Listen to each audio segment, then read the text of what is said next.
APJ. Once a student asked Dr. APJ Abdul Kalam, "What profession will you choose if you get another chance of rebirth?" And he told that, "I will become a teacher. And if people remembers me as a good teacher, that will be the greatest honor for me." So remembering Dr. APJ Abdul Kalam sir's words, I would like to welcome you all to today's Sunday special 60 Minutes with Psychiatry Teachers, Kerala chapter. My name is Dr. Nimi Chandran. I am working as assistant professor in Department of Psychiatry, Government Medical College, Palakkad. So this program is a combined effort of IPS Faculty Training Task Force, IPS UG and PG Education Subcommittee.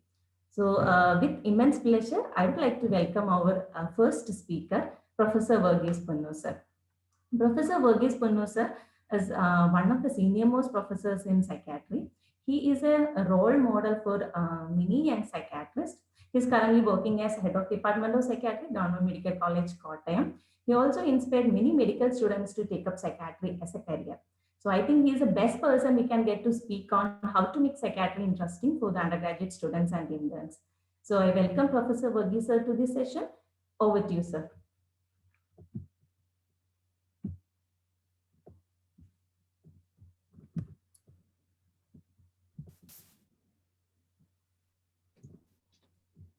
I'll just start sharing my screen. I think. Yes, sir. It is visible, sir. Yeah. So is it in the full screen mode? Not yet, sir.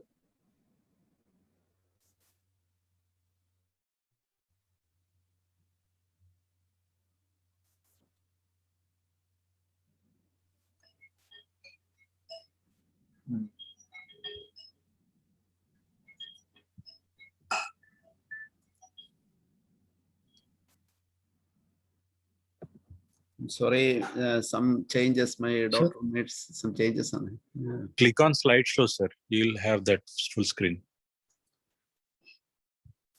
I'm not getting the slideshow on my screen right now. Okay, sir. Otherwise, you can proceed, sir. It is fine, sir. I think it's okay. It's even otherwise it's okay. Yes, sir. It is fine, sir. So good morning, all of you. I'm extremely delighted to see Professor Mohan Isaac sir on this platform. I never respected him to be here, but one of the most respected teachers all over for psychiatry all over the world. And thank you, Dr. Vikas, Dr. Nimmi, and I find so many familiar faces. And again, I'm delighted because one of my two most favorite students, one-time student, Dr. Varsha and Dr. Nisha are also sharing the same platform. So when I look back, when I joined my career of teaching psychiatry way back in 1997, just a few months after I completed my MD, I thought May 10th of May 1997 was the dream come true day for me, because I always wanted to be a teacher, and I got my first appointment as a senior lecturer. Okay, it was not like getting the entry post is not the assistant professor. Varsha and all got the assistant professor as the direct wild card entry, but we had to wait for 5 years to get that post. Anyway, so I was having a lot of hopes. I was so enthused about being a teacher because I had great role models before me. Dr. John Mathai, Professor Roy Kallivelil, Professor Praveen Lal. They were all very inspiring teachers. And I had my own teacher, Professor James T. sir, and V.V. Mohanchandra sir. All those role models were before me. So I thought that I can, from the very start, do something really great. But it was a disillusionment. The people who I wanted to teach, they never turned up for the postings. So I joined in Thrissur. Thrissur had great stalwarts at that time, apart from Dr. Krishnamurthy, Dr. K. Shaji, Dr. Aryan Kishore. They were all great persons, but still the student enthusiasm was not that evident. Even when I came back to Kottayam, I had the same difficulty. Kottayam was my home ground. All departments were very familiar. but still students never regularly turned up for the posting. So I took my worries to my professor, who was professor of radiology, telling her that, okay, make psychiatry as a subject of examination. See, at that time I thought that it was easy for a principal to do that. She expressed her helplessness, even though she tried to help by including psychiatry attendance into the general medicine attendance. And starting, I suggested we'll do an end posting exam, which can also be counted with general medicine internal marks, etc. But nothing of this sorts worked. Maybe because it is never continued. Once the HOD of the other department changes, the policy changes, and we realize that nothing, no breakthrough is there. So finally, so at the same time, she was very interested to take a power course, and suggested we thought together, and why don't we make this posting more interesting by changing the ways in which we teach the subject and the style in which we do our postings. So that from that day onwards, maybe perhaps into the second year of my service, we were repeatedly trying to improve the methods of teaching psychiatry to our undergraduates. Initially, when I had conversation with Nimi, I had given a topic that making psychiatry interesting for UG medicos, interns, and PGs posted from other departments, like from neurology or community medicine, etc. But I thought that to remain within the constraints of this 15 minutes, I will drop the other two and focus only on the 2 weeks posting, which we get for the UG students, either in their 4th semester or maybe in 5th semester, depending upon the college. So making the posting different and making it more interesting. So that will be the a brief thoughts shared today. So when we look at the reasons for poor attendance in psychiatry, it becomes very obvious that it is basically because of the poor teaching methods. When we look back into our own UG days, so I had my UG days in 1980s. So I don't think much has been changed the way psychiatry is being taught in many departments. What was there still remains. The departments are totally unprepared for the students to come. The day the students walk in, they hesitate. After a lot of hesitation, they turn up by around 8:30 or 9 o'clock in the morning. So the department is taken by surprise, and the HOD, so somebody will direct them to go and meet the HOD. HOD in a very casual manner will say, oh, you have come. Oh, summon some junior faculty and tell them that you go and allot beds to these MBBS students and teach them how to take a case. So the very casual way we approach to our students itself is one of the major causes why the attendance is poor. And what happens next is very a familiar scenario. Students go to the ward, they find that a very excited patient is there. Somebody might be physically restrained, or a patient with mania stealing the entire show. So the first day exposure to the wards where severe mental illnesses are admitted. That is the usual first experience with psychiatry. And unfortunately, that helps to reinforce so many prejudices and stigma many of our young, even the medical professionals are having towards the specialty.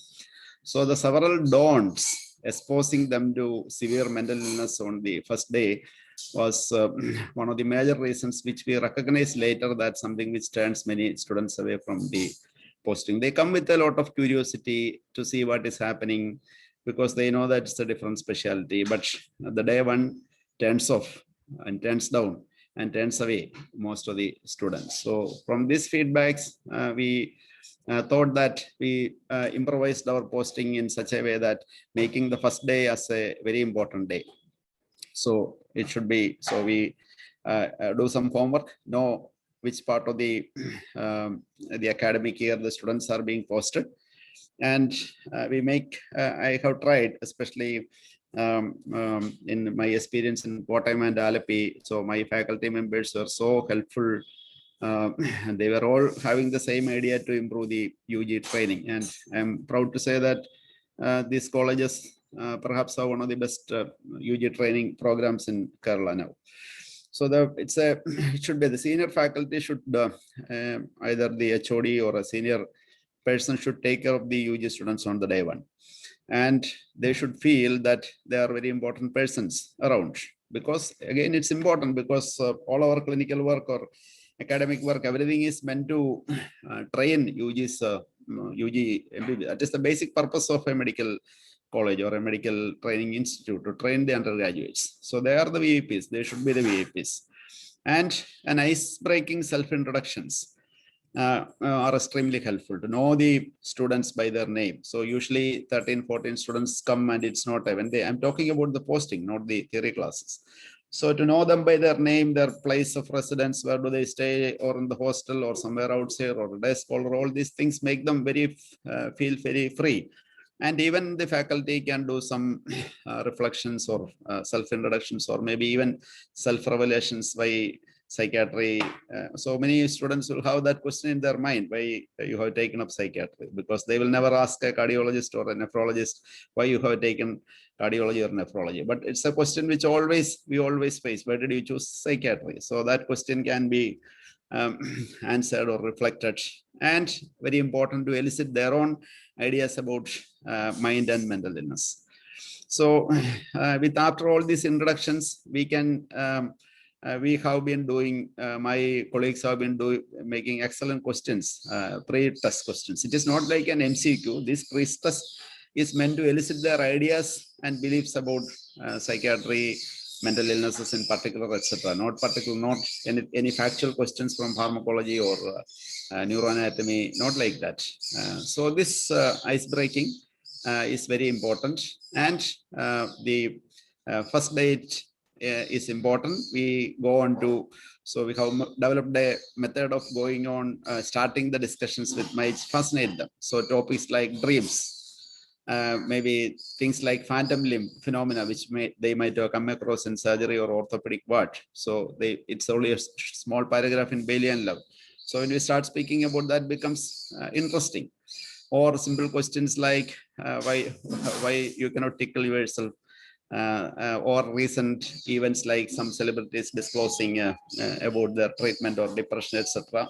Or something related to some movies or recent even scandals, I would say, because that opens them up.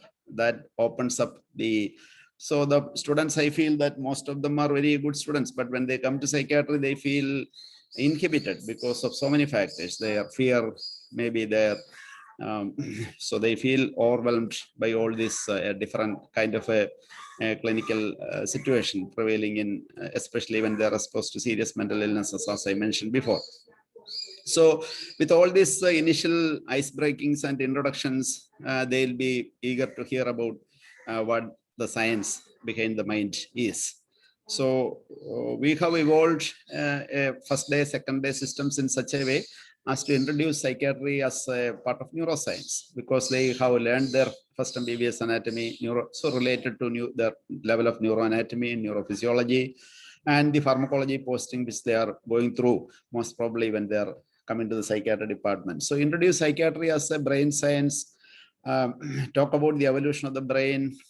We can show the pictures or animations to impress upon them that mind is a function of the brain, and it is a very amazing phenomenon.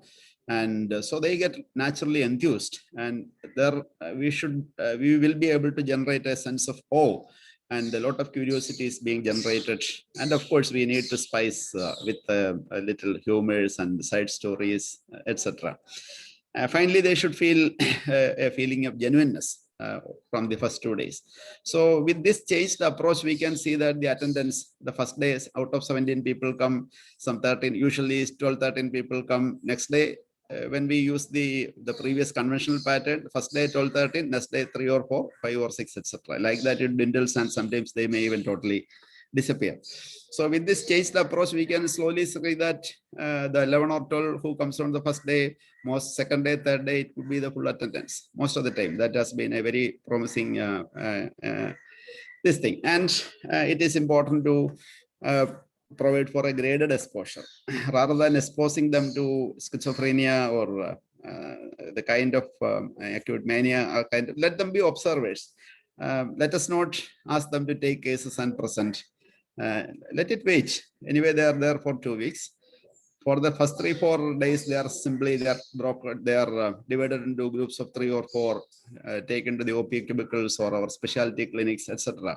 So they are just MBBS students. Why should they go to special? They should go. The soft psychiatry is there in the specialty clinics, whether it is in child and adolescent clinic or it is in the concentration licensed psychiatry. That is where they should be posted. They should be exposed first. So that is something which I have learned, and I'm very convinced about in my last 23 years of experience as a UG teacher. So we should expose them to outpatient patients where people with panic disorder, depression, OCD comes. And then we should expose them to licensed services where alcohol dependence, maybe even delirium tremens. If you take them to the orthopedics ward when we see a patient with delirium tremens, when we see patients with attempted suicide, in other words, take 2-3 UG students with us again in the CGC, child guidance clinics. Let them see ADHD, etc. And only in the third phase, they should be. I think it's better to expose them to bipolar and schizophrenia condition. So I know that my time is running short. It's only 2 slides more. So we have developed a schedule somewhat like this. So this is not exactly followed in every batch. Sometimes they cut down the postings to 10 days. Mainly in the times of COVID, most of the UG postings have happened. It was only 7 days or 8 days. So we may have to be flexible. The brief morning capsules, senior faculty talks to them about the functions of the mind, the 10 functions, the mental status examination, not exactly the MSc, but the basic concept about a mental function, like what is thought, what is emotion, what is perception, rather than teaching definitions and talking about all these funny things like extra-cambian hallucination, how to differentiate. See, just introduce the concepts and case-based learning. So we can leave all the theory parts to the 6th semester where they'll be having 20 hours of theory examination. So I have found that in many institutions, theory is being taken during this period, which may not be very helpful. So let us expose them to cases and case-based learning. Varsha is going to talk about OSCEs, and we have, in order to keep them enthused, we do some 4 or 5 MCQs related to these topics. So because they know that that is going to be useful for them for their NEET in the future. And the 10 topics which we have arrived at a consensus, we did not exactly follow what is written in the syllabuses of the universities, which are just cut and paste copies from old editions. Really doesn't make any sense. And they do not have an exam also. Then why should we worry so much about the syllabus prescribed by the universities? So these 10 topics, you can see that it is mostly the soft psychiatry which is focused. Out of the 10 topics which we are prioritized, you can see that 7 or 8 of them come under the soft psychiatry, like for stress, coping skills, life skills, managing pain, medically unexplained physical symptoms, panic, anxiety disorders, personality disorders, etc. So these things, I think, make them really interested, and that will generate a lot of engagement and discussion from the part of the. And the student case presentation is something which again repels the patients from attending psychiatry posting. So you ask them to take a case and present. It's very difficult for them. So what we have been doing is that postpone it to the second week. And this task of taking a case and doing a mental status examination, it is given not as a single, allow 2-3 students to be with the patients. Let them sit comfortably in a side room, take the case, and they let them prepare as a group activity, as a homework, and present the next day. So that will put them at ease, and that will involve them. And most of the students can be, if 3 students are involved, they can make 4 or 5 presentations, and that will involve all the students. When we allot places or give places, it is very important to go to the patient and bystander and introduce them. These are our trainee doctors, and that will make a big difference. They will become very confident. These things should be done. Very little things, but that makes differences. And when we discuss about the diagnosis, I have realized that it again repels students if you start discussing about the criteria given in ICD or DSM. So let them make a diagnosis, common diagnosis like depression or panic disorder or OCD, based upon some basic concepts about this diagnosis rather than the hair splitting of criteria. And when we discuss the management, these are the things which I feel that we should be focusing. The skills of psychoeducation. So we always write psychoeducation done, but how to do a psychoeducation? It's important how to explain, how to make sure that the patient or the bystander has understood the way which we want them to understand. The concepts of psychological first aid. So the supportive psychotherapy and the basic pharmacology. They are already learning their pharmacology when they come to psychiatry for their UG posting, and how to skillfully make a patient ready for a consultation or a referral to a psychiatrist. So we will imagine they are sitting in some other specialties, and how a patient with a medically unexplained physical symptoms can be encouraged to see a psychiatrist. So many patients with a typical example, medically unexplained physical, come into the department of PMR or orthopedic, go to psychiatrist. No one will come unless they are properly prepared. So these kind of skills can be taught during their management presentation. And the day before they finish their posting, the penultimate day is very important. So usually I have tried to give it as a free association day for the students because they were there for last 10 or 11 days or maybe 11 or 12 days. So it's a free day. They can ask anything. So usually we can sit with the senior residents or even junior residents so that they will all feel free, ask about whatever they want to ask. They can debate on controversies like ECTs or maybe gender issues or recreational use of cannabis, because these are the things which will generate again interest in the subject. Books, movies, arts, etc. And even discuss about the career prospects in psychiatry. And now the revised curriculum from 2019 gives an option for students to take up psychiatry in their 6th semester or so. So we can encourage for them that, and we should always take feedbacks. Taking feedbacks is very important, because all these innovations which we have created came from good feedbacks from students. It can be anonymous or direct, we can decide. And the last day, and this is my last slide also, end posting evaluation should be there. End posting evaluation should not be a threatening examination. We should not tell them that this is going to be added to your, of course, that can be done. That can be simply plainly stated, and that can be arranged with the department. So if threatening will not help anything. MCQs should definitely be there, because they really love MCQs. And Varsha talks about OSCEs, because of after the COVID, we tried only OSCEs, not the cases.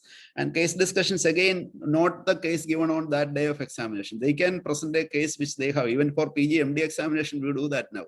So they present a case which they have worked on. Why do we task which they have, and a short viva and a logbook evaluation. Logbook should be initially on the first day. We should tell them what we expect of a logbook. It's better to have a structured logbook as well. And after the examination and MCQ discussion they can remain. And finally, we end up in a good positive note with a group photo. Most of the time we had experiences that students offer us tea or maybe small snacks, which we really, I think we really deserve if you do that. And most batches do that and end on a positive note. And finally, we should tell them that if you have a problem, we are here to help you. That should be there. Very important, because many of our medical students, they have their own epidemiological or statistical rates of problems. They can help their family members, and that should be assured to them. So these are the things which I wanted to share with my colleagues about the some of the things which I don't claim that these are the best ones, but this is the one which I have tried to evolve with the help of my friends and colleagues. And please don't be under the impression that we offer this in the same form to every batch. Situation differs. Some batches are difficult. They may not come up, but this is the average thing which we can give for an average batch. And I think that most of these things can be done even when we have resource limitations. Thank you. Thank you very much. Thank you, sir. So those were very important suggestions to make psychiatric posting interesting for the undergraduate student. So I think this will definitely help all the young psychiatry teachers here. So we will have the discussion at the end of all the sessions. I will move on to our next speaker. So our second speaker is Dr. Varsha Vidyadharan. She is currently working as assistant professor in Department of Psychiatry, Government Medical College, Kozhikode. She is Dr. Verghese sir, can you please stop the screen sharing? Verghese sir. Yeah. I'll just, yeah.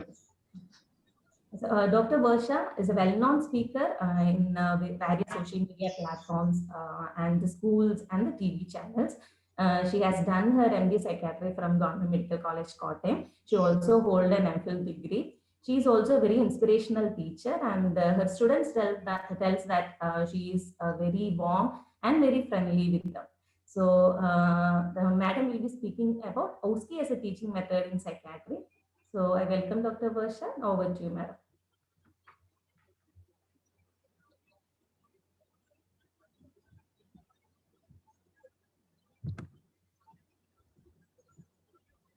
Is it visible, Nimmi? Yes, ma'am. Okay. So good afternoon, everyone. In the next 15 minutes, we'll see how the objective structured clinical examination can be used as a teaching method in psychiatry. And before I begin, let me express my sincere gratitude to the task force team for giving me this opportunity here. So basically, OSCE is designed to test clinical skill, performance, and competency. And it is, of course, a practical, real-world approach to learning. And it is precise, objective, and reproducible. And the main advantage is that it allows a uniform testing for each and every student whom we meet and assess. So in certain traditional situations, we might not be able to conduct a clear assessment, especially in situations like handling data, teaching communication skills, and handling unpredictable patient behaviors, etc. The traditional or the conventional examination format may not be that easy to conduct and assess. So in such situations, OSCE is a good approach. And again, in this online digital teaching era, we have the virtual mode and the online learning is possible. It was introduced in 1975 by Hayden and Gleason, and traditionally it was described as a timed examination. And it was also found to be satisfactorily complementing the cognitive knowledge testing. And it is basically called as the competency or the performance-based assessment board because the common communication skills, physical examinations, professionalism, and various attitudes are able to be assessed during and while using this format. Now, which all tasks we need to assess basically depends upon the level of training, as Verghese sir was rightly pointing out, whether they are undergraduates or postgraduates. So whether on a working diagnosis or data interpretation or communication skills. And then if it is in the postgraduate medicine, we might need to include more complex management issues, counseling sessions, breaking bad news, handling unpredictable patient behavior, and many other skills can be induced and included under this.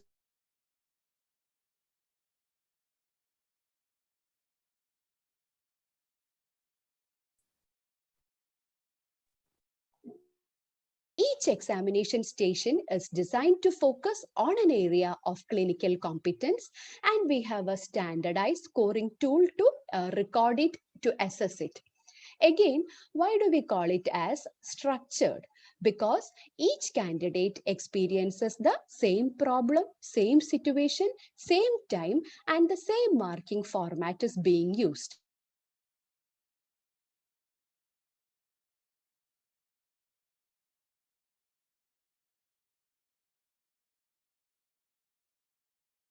Again, it is an examination procedure which can be used for high-stake assessments, undergraduate, postgraduate, or any other licensing assessment.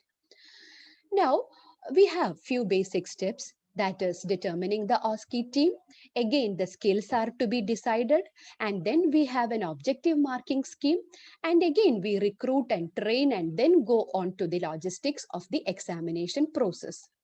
So basically, all candidates are exposed to the same clinical problems and various clinical competencies are assessed. The stations are time-based and each station assess various clinical competencies depending upon the situations. Now, the stations can be modified. Either it can be a simulated patient or a model or a standardized task, and it can again be formative or summative. So in psychiatry, since 1991, we have been using this methodology and several publications has been happening followingly. And there are several advantages of using OSCE as an assessment mode itself, because right from its inception in 1975, it is found to be reliable, valid, versatile, and it has an ever-broadening scope. So to summarize the advantages, we know it has a uniform scenario, it is available, safe, not much risk of litigation, and it allows the recall procedure. Stations can of course be tailored, and it allows for a teaching audit too. And again, it allows for the demonstration of emergency skills as well. Of course, few disadvantages has also been cited because the idealized textbook scenarios may not be always possible. And if you are using multiple number of stations, of course, it have the expensive issues. And again, the organizational training aspect may also be required. Now, what is teaching OSCE or how OSCE can be used for teaching purposes? Initially, it was developed from the existing OSCE materials, and a direct observation and feedback was given to the students. And during the initial time, the doctor-patient relationships, history, physical examination, all those aspects were used, and students were given a familiarization for this type of examinations. And it was found that when immediate feedback on a performance is provided, it is useful in developing skills and promoting them. And again, before and after an educational program, OSCEs was coupled, and again it was found to be useful. Here, the faculties are based or given a training as facilitators. Students are forming in group. One of the student is performing an OSCE among the groups of 6 to 8 being prepared earlier in advance. And the students perform an OSCE station. They are simultaneously observed by their peers, either online or via the direct format itself. And following that, the facilitator gives a feedback on the OSCE performed. The friends in the group can also, the selected friends can also give a feedback. So on the whole, it takes few hours. Each student is actively observed, and they are also able to watch a total of 10 to 14 additional interactions. Again, the facilitators are grading them based on their attendance, participation, and again, the preparations they have done. Now, in line with the teaching OSCE, Objective Standardized Clinical Assessment with Feedback, OSCAF, and this initiative was mainly from NIMHANS under Dr. Prabha Chandra and his team. And this was found to be convenient, cost-effective training method with limited demands. And in a shorter postings like us, it was found to be able to cover to a number of topics during the short tenure that we have. And when we are conducting an OSCAF format in front of a multidisciplinary group, it was found to be more beneficial, informative, and helpful in training as well. And again, it can be structured either an interview format, a discussion format, and we can use the task and assessments which are standardized. We can very well structure them, and we can accompany it by a standard format of feedback. Now, in situations where we don't have a simulated patients, we can very well make use of the trainees to do the role play before the situations are happening. And we take a consent from the trainees, we train them, and specific instructions can be used for this format as well.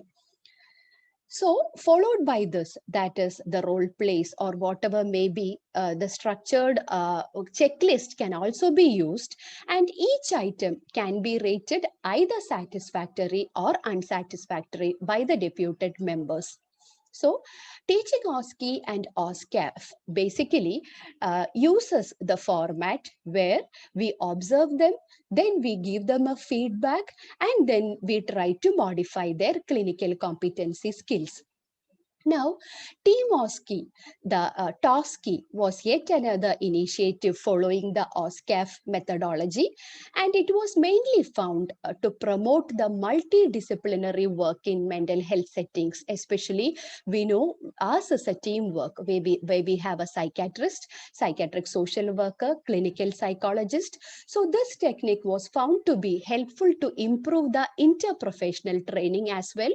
And here, the roles can be swapped over. That is, the psychiatrist can be a clinical psychologist role player, and the psychiatric social worker vice versa. And later, we can very well use a feedback checklist for training, and it can be focused to develop the shared decision making, handling the unexpected events happening, giving feedbacks and closure as well. Now, this is one of the classical ways where we are using OSCEs currently, wherein we give a classical case vignette. For example, this is a case vignette of an alcohol-dependent patient, and then we go by asking them or discussing with them, say, about 8 to 10 questions directing at the clinical scenario, management, intervention, and the related clinical aspects accordingly. Now, these sessions can be manned as well. Now, for example, this is a case of a treatment-resistant depression. She has been already on multiple antidepressants. Now, we are discussing the option of lithium augmentation as a treatment option with her and her family. So, accordingly, we can prepare a step-by-step guidelines to approach this scenario, covering the approach, assessment, basic description, the side effects, initiation, how to take lithium, and the essential facts accordingly, depending upon the availability of the time, knowledge of the caretaker, and situations. So, on the whole, OSCE allows evaluation of clinical students at various levels of training, and that too within a short period we can cover a broad range of clinical skills, and it removes the prejudice in examining students, and they are given the same uniform criteria for assessing, and it is a worthwhile method in medical practice. This was my references. Thank you.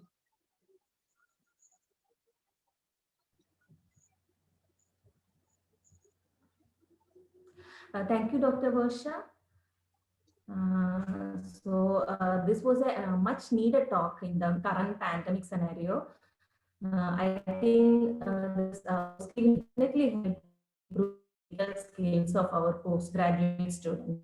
So postgraduate students do not get a forum to speak. So now let us listen to Dr. Nisha. Dr. Nisha Radhakrishna Pillai is a first-year psychiatry resident at TD Medical College, Government TD Medical College, Alappuzha. She has done her MBBS from Sri Gokulam Medical College, and she is a very enthusiastic student, and she is very keen to observe and learn everything from all the available sources. So over to you, Dr. Nisha.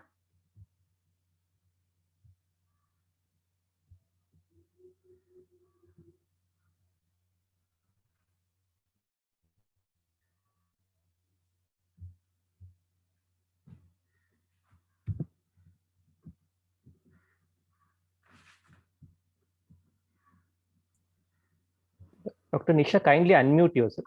Yes, ma'am. Yes, sir. Am I audible now? Yes. All right. Okay. A very good afternoon to my respected teachers and my dear colleagues. I am Dr. Nisha Radhakrishna Pillai. I am a first-year junior resident at Government TD Medical College, Alappuzha, and I'm here to briefly discuss the topic of thoughts of a psychiatric resident on learning during a pandemic.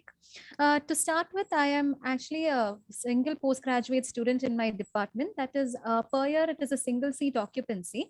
And that definitely has its pros and cons. And the reason I specifically mentioned this is because what I would have experienced during the ongoing pandemic will not be the exact same experience for every resident in Kerala. But I personally feel that they would have experienced what I'm going through at some point of time during this pandemic. And through this presentation, I will be sharing my thoughts, that is certain deficits that I faced initially when I joined my post during this pandemic, and the changes, certain changes that I made, which I have found to be useful.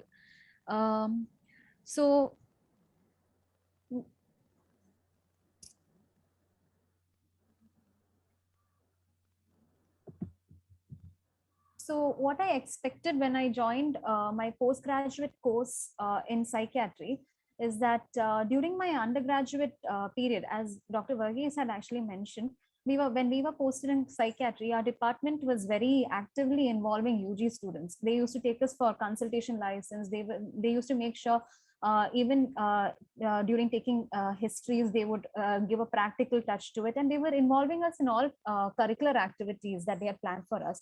And that actually developed an interest in me towards the subject. So from what I had been exposed to during my UG, I had certain expectations when I joined for my post-graduation, and that actually included interacting with my patients, eliciting phenomenology, conducting various therapy sessions and various talks, attending consultation license, and all this with the involvement of our faculty. But what actually happened was the COVID-19 pandemic, and this definitely was interfering in our otherwise regular postgraduate education.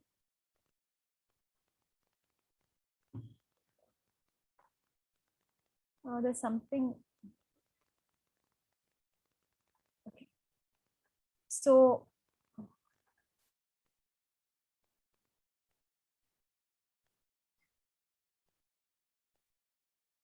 Alappuzha Medical College is actually one of the main COVID hospitals in Alappuzha district. And for the same reason, junior residents were being recruited frequently for duty.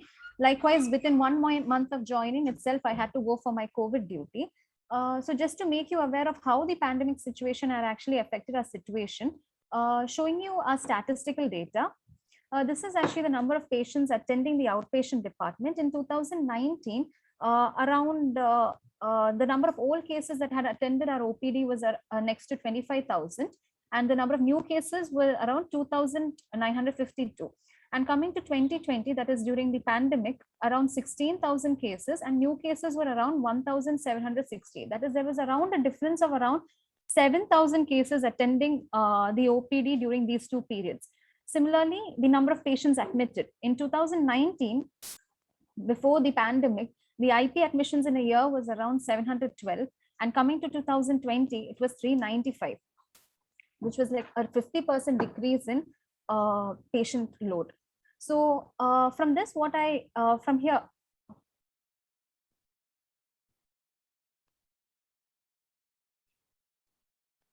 so from this, what I want to show you is that there has definitely been a decrease in two aspects mainly. One is the patient exposure, and the other is the time, because our OP hours were also restricted from 8 to 1. It was shortened to 8 to 11. So the two main aspects that we were losing on was one, patient exposure, and the other is time. Now, due to the time limit that I have, I will not be able to discuss in detail, but I've decided to selectively talk about few experiences. And one that I would wish to talk about is mainly my OPD, outpatient department experience. See, outpatient department is where I feel we personally develop the skill of taking a short history and an MSc covering all important areas, as well as a speed for case taking is developed in our OPD. But when initially when I joined, there were multiple deficits that I faced initially. And the first one is proxy cases. As earlier said, patients themselves would not attend the OPD because of the chance of being exposed to COVID. So the bystanders were attending, and repeating drugs without the knowing the rationale behind it was initially difficult to decode. Then next, the time that was spent with patients, that is for the detailed evaluation, was limited by the constraint in OPRs, as well as discussing cases with faculty member was cut short due to the chance in increased COVID exposure. So an example to give regarding for like eliciting phenomenology. Now, if it was to develop a rapport, time is actually something which was very important that we were lacking on. Similarly, if we had to assist a patient's affect, patients wearing mask, it was very difficult. So ultimately, as a beginner, coming to a differential diagnosis itself was difficult, and this was actually made worse by the pandemic. And this was a worrisome period. But my HOD and my faculty members were very supportive, and they suggested that it is better to divide whatever available that you have time, you have smartly. So this was the motto behind it: divide available time smartly. So what I had done was I was asked to concentrate on regular review than on one sitting. So I was asked to specify the date for review, note the same on the OP ticket, specify my name, and ask the patient to come and see me specifically, and discuss the same case with the same faculty member. So instead of having a detailed discussion on one day, my discussions were divided on having regular review dates. And this way, assessing the progress of the patient and seeing that they were becoming better was definitely an achievement. Similarly, interesting cases and new diagnosis, I was asked to take photos of the OP ticket so that I could review it later, read up regarding the same, and discuss with the faculty member regarding my doubts on other days. Consultation liaison. So most commonly we get our consultations from neurology and the medicine department. And I was asked to discuss the same with the senior residents who are handling the case in their department. So once we know their plan of action, we would be able to discuss the same with our faculty, and we could read up on it. And again, whatever doubts were there, we could discuss it with our faculty. Another area that I would also want to talk about is the academics. A major area.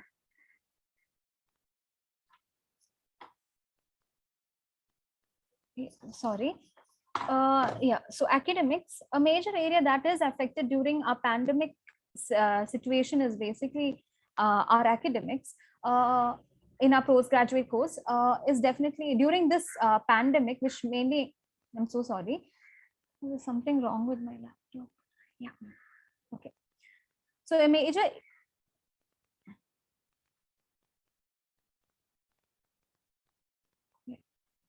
So a major area affected in our post-graduation course is definitely academics. So during this pandemic period, the areas that we have missed out on is one, real-time face-to-face discussion with faculty members, because when you're in the same room with multiple members, many ideas come up, the interaction is more, and that is something that we have missed out on, as well as frequent COVID duties and thereby losing our time that we spend in our department, busy duty days with increased COVID calls, with difficulty in preparing for long presentations, as well as a major drawback during this pandemic has been on case presentations and not being able to present cases in real time with the patient, and also missing out on bedside rounds, grand rounds. But now with the availability of video conferencing apps, we are able to at least conduct Zoom meetings with topic presentations as well as CMEs, which enable all faculty members to attend, which leads to better interaction. And in our department, whenever Zoom meetings are not possible, we conduct one-on-one sessions with the chair following COVID protocol. And now with the ongoing pandemic, one of the changes that was brought about in our department was short topic presentations as suggested. That is, how we do it is that we should be able to prepare the particular presentation by 40 minutes that is allotted. We should present it within 20 minutes and discuss it within 10 minutes. And this way we are trying to cover different topics, and all important points are being discussed, which is more practical during this period. So coming to an end of the discussion, I hope I was able to give a bird's eye view, which I realize is just the tip of the iceberg, and every resident will have their own shares of experience. All I wish to say is that the time during the pandemic can be very tiring, and once the pandemic is over, we will have to prepare ourselves for a mental pandemic as well. As time and tide does not waits for none, whatever opportunities are possible at present, we should try to get a hold of it. Even if they are small, a small change can definitely make a big difference. I would like to thank the organizers for this opportunity, and also Dr. Varghese Piponu sir, Dr. Krishnan sir, Dr. Nimisha, and my colleagues for guiding me. Thank you for your patient listening, and stay safe. Thank you, Dr. Nisha. So those were very valid concerns of a PG student. So I think you have already got some suggestions from Dr. Varsha's presentations to improve your clinical skills. So I think we have some time for discussion. So if you have any questions, you can unmute and speak. Our speakers are ready.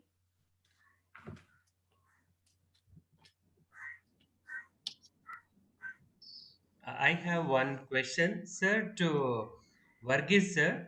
It's a wonderful insight into how you have been able to incorporate the students' interest from day one, and also having a group photo and giving sweets. I think I've never heard about this venture. I was just curious, has this been documented? Has this been anywhere recorded how this has been carried on? Not formally documented, but this has been shared in informal ways among my friends, but it has not been formally documented. But again, this is something which has been evolving over the last several years. So maybe I think I was wondering whether in the last it couldn't happen because of the COVID problem. To plan a workshop or something like that in the national conference. I had my plans, I had my preparations, initial preparation, but it didn't work out. I hope to do it with like-minded people. Maybe we can do it together. Yes, I think because we are video recording and it will be available in YouTube, this is another way of documenting what you have been doing. And so I think it's a fantastic. I had just one question to Dr. Varsha.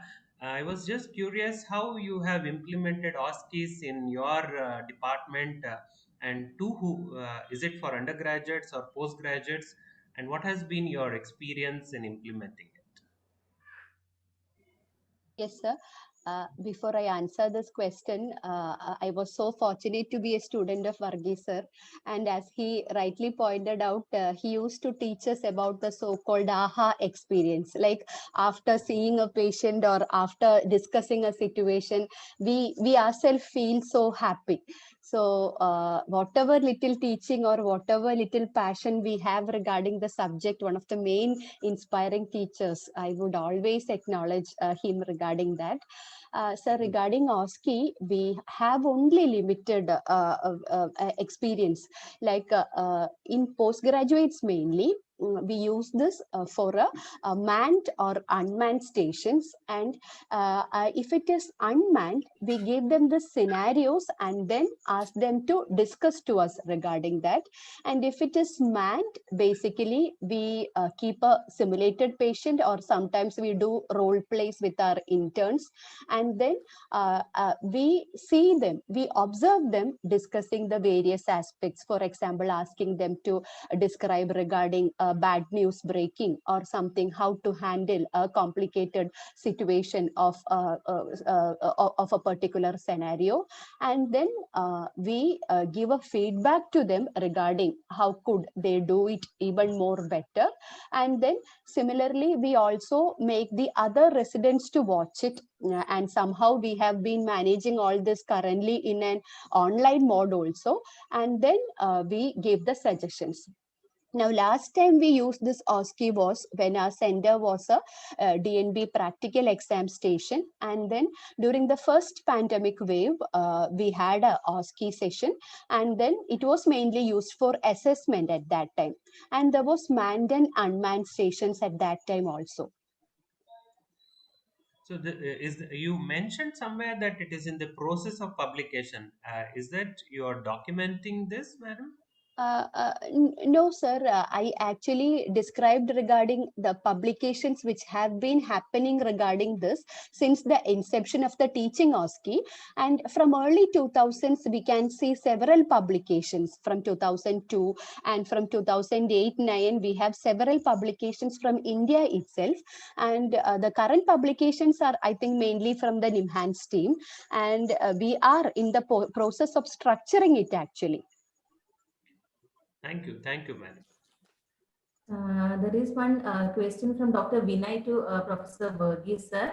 So Yeah. what about the feedback, comments and suggestions by students regarding the clinical postings? Yeah, this has been a very interesting experience to collect their feedbacks. Many of them do give very, very honest and open feedbacks.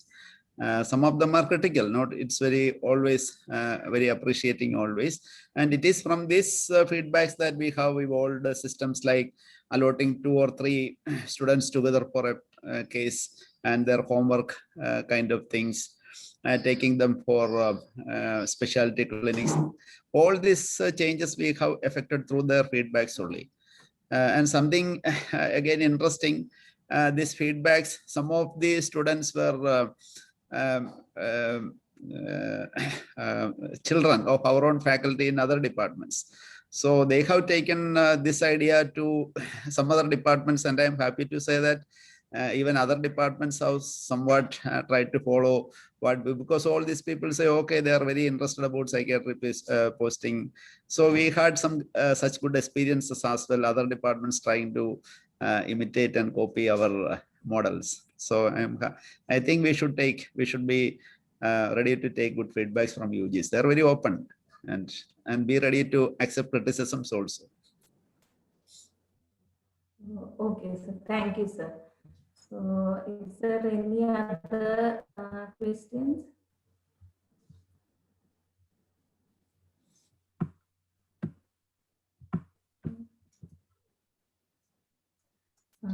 I think the last presentation by Dr. Nisha, I was there in Alleppey when she started her first year residency. Then I moved to Kottayam after maybe after 6 or 7 months into her first year of residency. So this was this is really a trying time for the junior residents, especially those who joined during the pandemic time. We do not have a blueprint how to go about rather than from more conventional methods.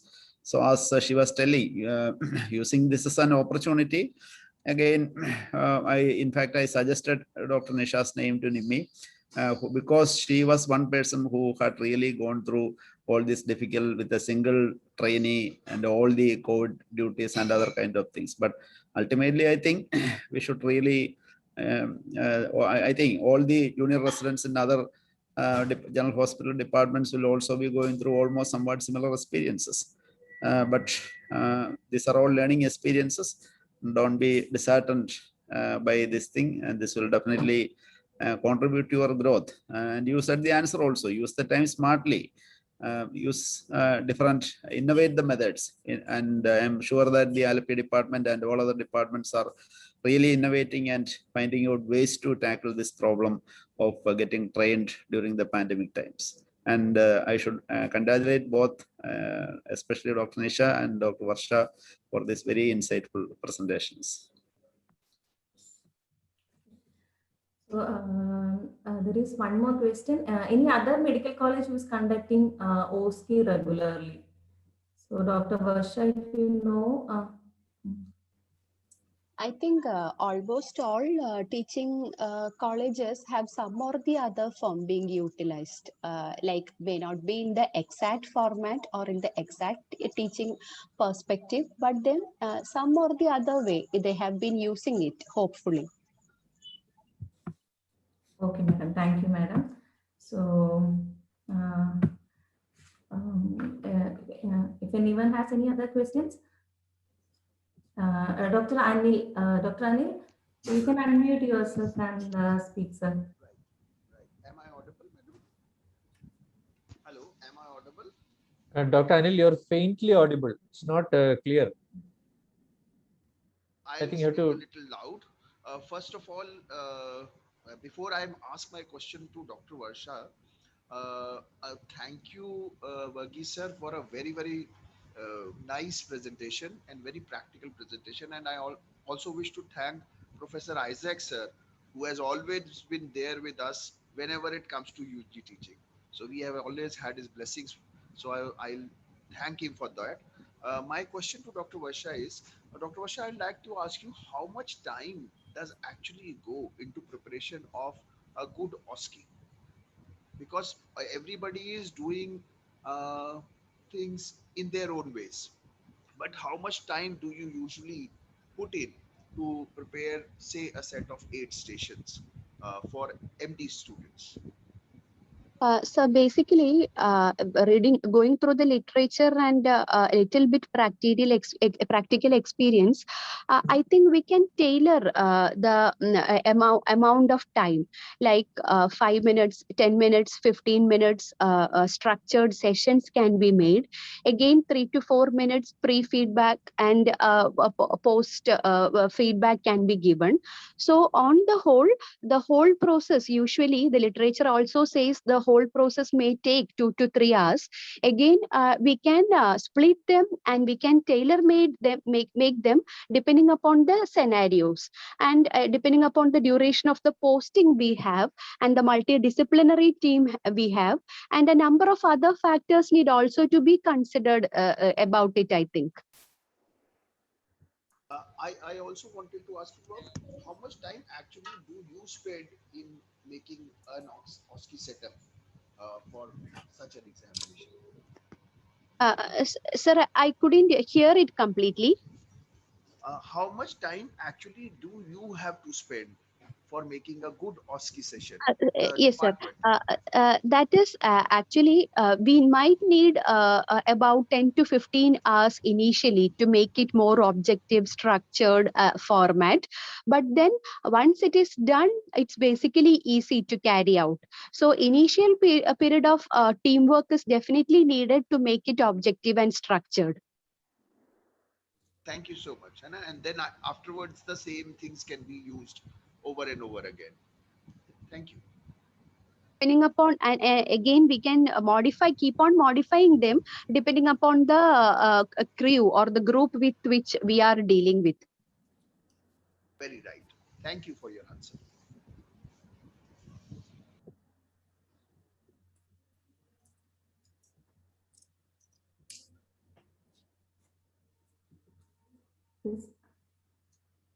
Mohan Isaac, sir, can we have some closing comments from you, sir, before we wind up the session? Yeah. I was just going to ask Nimi to request the last presenter to take away the slide share. Screen sharing, yes. Yeah, Dr. Nisha, can you please stop screen sharing? You can't see the faces of people. I would like to say that, I think this is the third this kind of a program of Sunday morning with teachers. It's not attracting large number of people, but I think the quality, the cream, the small numbers who attend are all the dedicated teachers who want to improve quality, etc.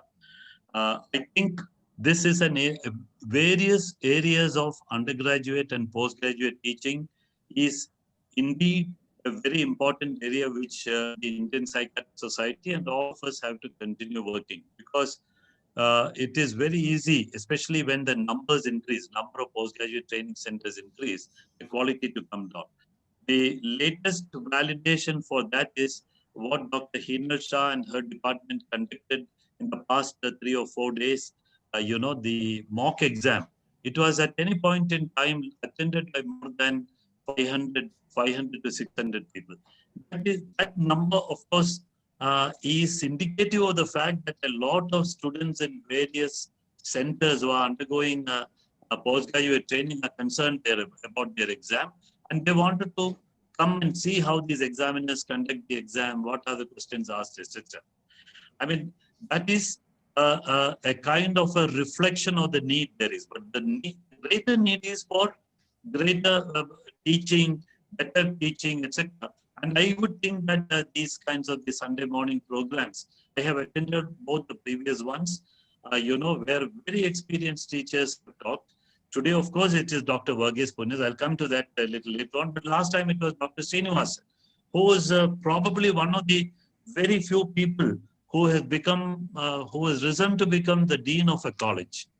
And that too against many contradictions. He is the first non-Johnite who became dean of St. George's Medical College. Probably is also the first non-Catholic and non-Christian. I mean, while these things are not very important, it just shows how good a teacher he has been and how much of impact he has created. We learn, all of us learn. The younger teachers learn from the more senior teachers. The postgraduates learn, they will also become teachers sometime. At least some of them will become teachers. So how to be a good teacher. So I think this whole exercise is very important and it has been going on well. I also know that this is part of a kind of a experiential learning for a set of people who have been, and NIMI, today it is initially NIMI. So it's a kind of an exercise which she is doing in organizing this meeting under the able supervision of Dr. Vikas, who is part of that team which is doing this. So that is my first point. This is a very good exercise, and I'm sure it will become more and more popular by a group of interested people. From south, it will go to maybe north or east or so. But I think every year, every last Sunday, it would be there. Now, secondly, I must compliment Dr. Varghese Kunnos for all the excellent methods. I mean, everything that he said, the need for, see, very often in many departments, it is the first day which puts off a lot of people because the HOD doesn't pay attention to them. He calls the junior most person who is not a very inspired person, who probably says the negative things to the students, etc. No, not necessarily always, but so how in his department, by trial and error, he has brought out a certain method of attracting the students. The ice, starting from the, ice breaking, preparing in advance for when you make them relaxed. Many of them will ask the question, oh, why did you decide to tell? I mean, you're crazy or something? Why did you do this psychiatry? So he says he prepares all his colleagues also to answer this question. If it doesn't come, doesn't matter. But invariably, there would be a bright fourth year medical student who will ask you, oh, what made you, or directly or indirectly, they'll ask you these questions. Then I think it is also a very, very, it's a trick probably, but it's a good thing to start with things which interest people. I mean, this is a general learning that even if you're giving a talk in the Rotary Club, because the Rotary president is your friend and he invites you, talk about something to our Rotary members. It's a trick that you talk, begin with something which might interest everybody. So he said you talk about phantom limbs. This is to increase the curiosity. Hey, what is this? I thought he's going to talk about crazy people, but he's telling about dreams. I want to know more about dreams. So what is this all about? So that is tricking them to get into psychiatry. That is not the correct word, but that is the right approach. Always start with something which, whether you are giving a public talk, whether you are giving your first lecture, begin with something which is likely to draw the attention of all the people. Is a great principle which he uses. Not only that, talk about celebrity. If the posting was last year around this time, Sushant Singh Rajput would, people watch television just to know what happened to him. Is it murder or suicide? So he gave various examples. Start with the movies, start with celebrities. He said even scandal. And Kerala is a state where every day there is a scandal. I keep watching the Asian news. It is the Women Commission resigning, or it is the dowry. The Women Commission saying, what is the big deal about dowry? I mean, dowry is a banned, of course. So there is a scandal to talk about. The point is, how can you draw the interest of all the people so that they will come on day 2, day 3, day 4, and not sign on the first 2 days and then disappear. So it has been a very learning experience, experiential learning experience. And then also he made another point. Many people even today think, oh, psychiatry, what is it?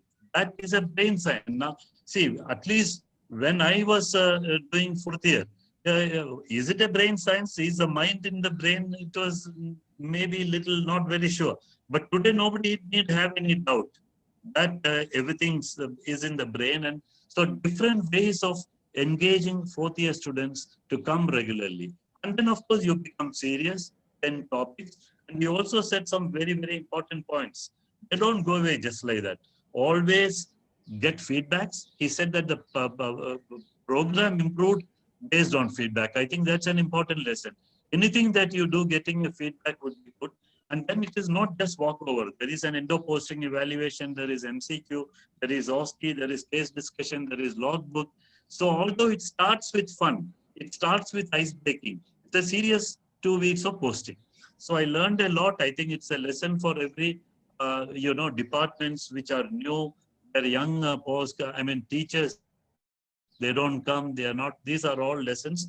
And in your own department, you can improvise on this. Because he himself said, he's very modest. He said, it doesn't work with every batch. Some boys are so smart that, to start with movies, etc. They don't. So you have to design other methods.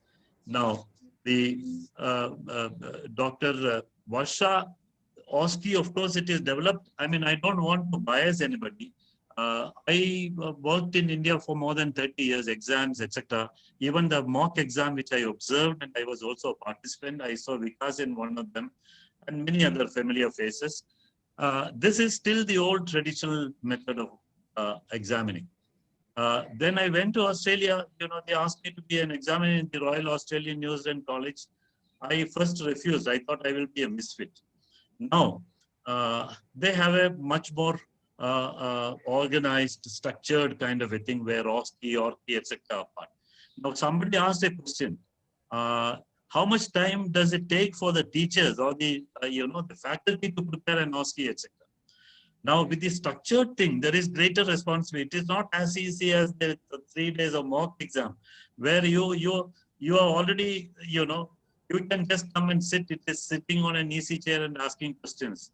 I would be trivializing the examiner's responsibility if I say ask questions according to your whims and fancies. I mean, I'm trivializing it, but it is very objective, subjective, etc. But the problem with the other exam is, like every time I agree to be an examiner, I also need to agree that I will go for a full afternoon workshop the previous day. The workshop for the examiners, how to examine, what are the 10 questions for OSCE section number 1. And I might be biased. I mean, this is not making any judgment about the traditional method. I mean, the Lancet has had papers about all types of medical education, new types. I have always thought, and this I think might be because of my bias of other kind of examination. Oh, for a smart person, this OSCE, even if it doesn't know psychiatry, it can pass. Because there are standard, the examiners are asked to mark in a certain way, depending on the things. So this is the same question, same old question of structured interview instruments in making clinical diagnosis. In other words, reliability versus validity. As you increase the inter-rater reliability, there might be problems in validity declining. But I will leave it to your judgment, because we have not yet, we are slowly in the transformation from the old method to the competency-based education, etc. So I want to conclude. Thank you, Vikas, for asking me. Kishore has always said that it should not go beyond 1 hour. I enjoyed it. It has been very useful. I hope that all people who have to take lessons from this, take lessons and move forward. Thank you, and back to you, Vikas. Thank you very much, sir. Thank you. I just conclude with one remark, Dr. Nimi, and the duty. So I think, it's always a pleasure to listen to Mohan Isaac sir, and sir has nicely summarized our learning out of these 3 very important sessions. For me personally, it was very interesting to take home from Varghese sir's very enlightening talk about the personal touch that we should establish with the students. That's often something that, due to various constraints, various administrative responsibilities, sometimes unexpectedly and expectedly creeping in. Often I also feel that sometimes I was not able to devote that much amount of time that I want to. But I think that personal touch, both at the beginning as well as the end of posting, what sir said was a really eye-opener for me, apart from the other things. Then I think Dr. Varsha's talk about OSCE to develop clinical skills. Recently in this mock exam also, I was seeing that there was a discussion about the OSCE of OSCE technique and how that can be used. And I think our specialty is better placed than some other specialties to use OSCE to develop clinical skills, and therefore that must be actively pursued during this pandemic time when there is a shortage of real patients. We can also do using simulated patients. In the mock exam also, many of the sessions were based on simulated patients, which went off very well, I thought. And then finally, to Dr. Nisha, what I want to say is that I think you are going to be one of the most trained residents in a subspecialty of psychiatry that none of us will know, that is pandemic psychiatry, which is in which you can beat all your seniors black and blue. And that is going to be one of the major advantages that's going to come up as a very big thing, as you yourself said, the mental health pandemic that is going to follow whenever this COVID concludes. So I think, you got the right ingredients to succeed, and you are going to be best at that. Just you have to see the positives in every situation. Apart from that, I was also saying that there's a lot of networking of residents that's happening. So that's another thing that maybe you should look forward to, share resources, case materials during this time. And the virtual platform has allowed us to connect, so seamlessly. That's all. I think it has been a great Sunday and a great learning from all the esteemed speakers. Thank you so much, Dr. Nimi, for wonderful coordination and for selecting the right speakers and for the right topics. A lot of credit goes to you. And I'll now hand over back to Nimi. Thank you, sir. So now it's time to wind up our session. So there is a Japanese proverb, better than 1,000 days of diligent study is one day spent with a great teacher. So I think our last 60 minutes were worth spent. Have a nice day. Thank you. Thank you.